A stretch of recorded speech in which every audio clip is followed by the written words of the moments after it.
Have you ever been watching a movie when this happens? I've tried, believe me. I've tried, but I can't stop my feelings any more than the night can stop the sun from rising. Or any more than a Band-Aid could stop a terminal disease. And you're my terminal disease. And I don't want to be cured. You've probably seen a scene like this before. You might even know that it's called product placement. But you might be surprised to learn that it's currently a nearly $30 billion industry, meaning it's quickly becoming one of the most valuable forms of advertising. Refreshing. But how effective could putting a can of Pepsi in a film really be? And how do those deals even happen?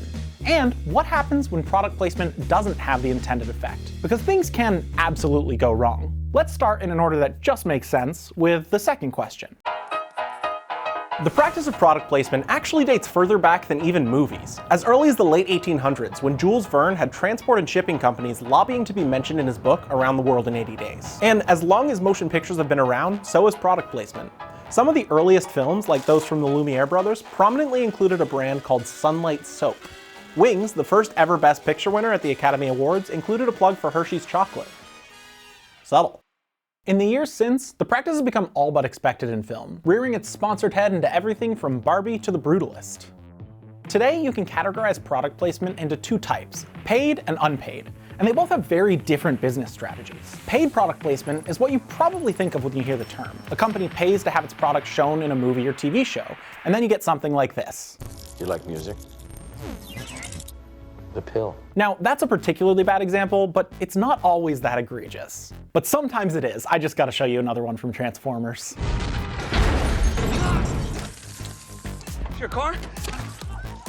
There is no way that would work on me. When well done though, products can be integrated very naturally. But to get there is a long process. And that's where a product placement agency comes in. I'm Erin Schmidt. I am the GM of product placement at Ben Labs. Erin's company has represented clients like Frito-Lay, GM, and Canva, getting them placed in projects like Ghostbusters and Riverdale. Brands give us a budget on an annual basis to look at scale across content. We work with all of the major networks. That really gives us access to 90% of the content out there. The terms of these deals varies a lot from project to project, and depending on certain circumstances, like how long the product's in the movie, whether it's part of a franchise like Marvel, how much say the brand has in presentation, how famous the actors in the scene are, and so on. We do predictions around viewership, and then we look at it from an advertising perspective. What CPM would you pay to be in a piece of content like this? And studios are more than happy to work with an agency like Ben Labs, not least of all because they can sometimes cover a huge portion of the film's budget. Let's say I'm producing a new action-adventure movie for Paramount, and the costs are getting a little out of hand. The studio is threatening to pull the plug if I don't get the budget under control.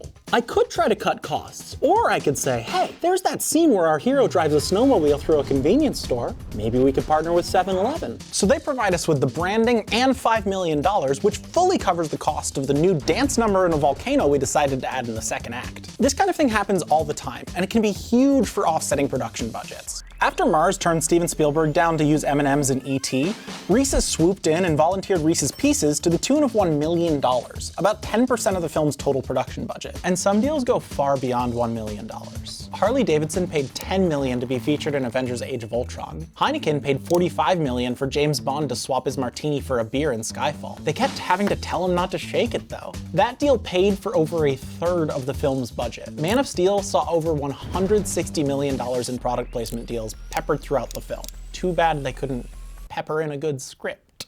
Bad movie. One important thing to note though, is that the number quoted in these news reports about product placements don't tell the whole story. Often the amount is actually for a total deal, which might include everything from co-promoting the film on product packaging to having the star of the film appear in a commercial for the product. Around the release of Skyfall, Daniel Craig appeared as James Bond in a series of Heineken ads. It's likely that part of the $45 million agreement included Craig being in those ads. Most deals, though, don't have nearly that much money behind them. In fact, for the vast majority of product placement, no money even changes hands between the production and the company providing the product. Much like how no money changed hands between this production and the wonderful folks at Taco Bell, where you can now get the new Crunchwrap sliders. Live Moss. Oh hey there, Hot Air Balloon Dakota again. If you're planning on pulling a Jules Verne and traveling around the world in 80 days, then you might want to look into today's sponsor, Aerolo. Airalo is the world's first completely digital eSIM store, and they can help you stay connected anywhere you are, all while saving you from high roaming bills. And right now, they're offering $3 off with code BREW3. Airalo's eSIM covers over 200 countries and regions, so stop trying to pilot your hot air balloon over nearby Wi-Fi hotspots, and instead use Airalo. All you have to do is download the app, choose and activate an eSIM plan based on your destination, and you'll be covered for your whole journey. To get $3 off your first eSIM, click the link in the description or use code BREW3 at checkout. I'm gonna keep flying, and you keep learning about product placement.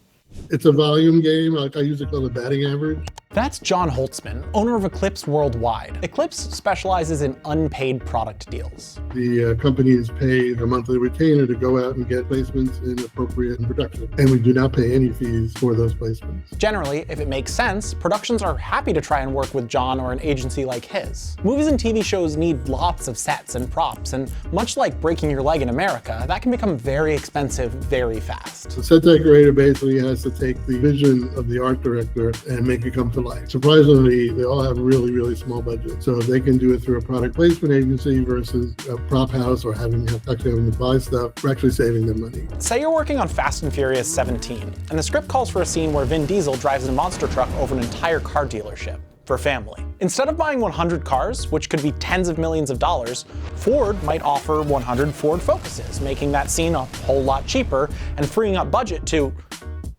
What? I'm only now learning that Ford no longer makes the Ford Focus or anything smaller than an SUV.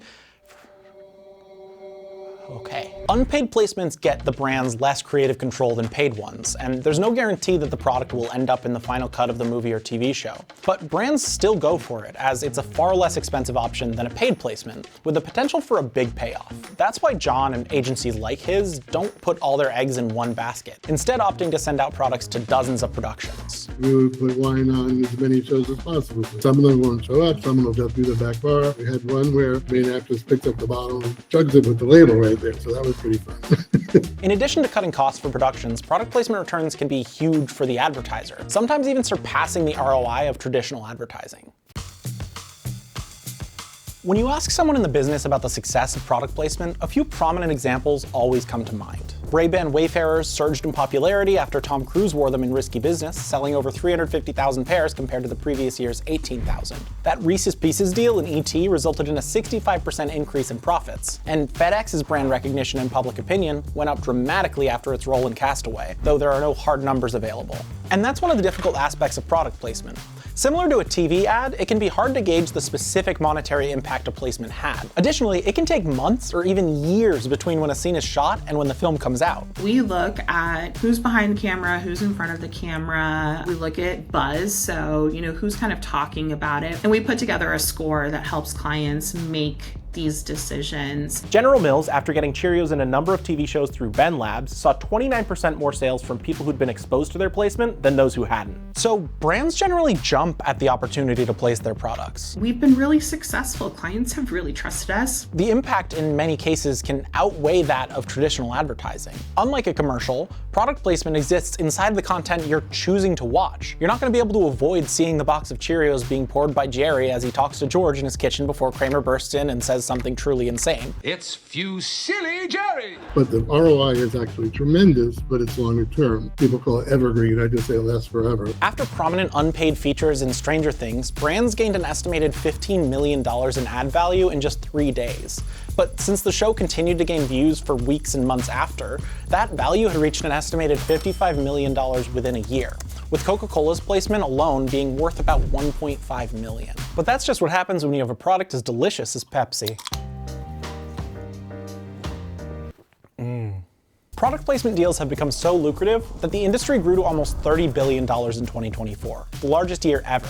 And some projections estimate that the number will be over $40 billion by 2026. And that's just with existing product placement methods. The types of product placements and even the tech around them is starting to change the industry, bringing it into the future. Ooh, this is weird. Last year at Amazon Upfront, the company announced virtual product placement, allowing productions to integrate products into a scene during editing, or potentially even change what product was featured on a show after it's already on the streamer. You could even see a world where different products are shown to different audiences. Additionally, brands that aren't so tangible, like Zillow, are getting into the product placement game, finding opportunities for mentions when characters are going through big life changes. Paramount has even announced integration with Walmart to allow viewers to shop for products as they're featured on the screen. As with all product placement, these technologically advanced integrations can be super effective and basically seamless when they're done right. A good product placement doesn't feel like advertisement. It just seems like a natural part of the movie or show you're watching. But when the placement isn't appropriate, it can be a big detractor for audiences, potentially even giving them a headache. Much better. For a long time, Subway was our example of really bad product placements, and it was force-fitting these moments to happen on camera. It's how we get scenes like those from Transformers, and those are just the tip of the iceberg. Placements can go far more awry. In 2021, when the much-anticipated Sex and the City reboot And Just Like That aired, viewers were shocked to see Big, the character played by Chris Noth, have a heart attack right after getting off a Peloton workout. You know who else was shocked? Peloton. Not only did they not know how their product would be used until the episode aired, they also saw their stock tank 11% overnight. Peloton sued HBO, claiming the product use was unlawful, but the lawsuit was settled out of court. Noth did agree to appear in a Peloton commercial and implied that, no, Big wasn't dead because of a Peloton, he is actually alive, and actually Peloton is good for your heart. Now that's an extreme example, but there is proof of a correlation between highly prominent product placements and negative associations with the film or the brand. In other words, product placement works as long as it's not too overt. Apparently though, brands don't care, because we're entering a new age of our favorite phrase here at Morning Brew, vertical integration. If you're a studio that also happens to have a product to sell, why not save some advertising dollars and put the products right into your own content? Or alternatively, buy ad placements from yourselves for a tax write-off. Hollywood accounting, anyone? And it's working. Vertical integration has given us such wonders as Disney putting references to Star Wars in Marvel movies, Disney putting references to Alien in Marvel movies, Disney putting references to Fortnite in Marvel movies. Sony highlights the PlayStation and its computers in its films, and even makes films and shows based on IP they own. And this isn't anything new. Brands have wanted to be closer to the means of advertising for decades. Coca-Cola even briefly acquired Columbia Pictures in the 80s, coinciding with the release of Diet Coke, and used the studio's films as an advertising channel for its products. Thankfully, now Columbia is owned by Sony, which has nothing to sell. Look, no matter where you go in capitalism, advertising will follow. And clearly, as much as it bothers people, American commercialism and product placement go hand in hand. But it might lead you to ask, do we need ads in our escapes? Well, need is a strong word, but I love movies. And while I'd love to live in a world where artistic vision never had to be sacrificed for money, at least product placement provides some productions with the resources they need to see that vision through, and employ thousands of people in the process. The trade-off doesn't seem so bad. That is, unless it looks like this.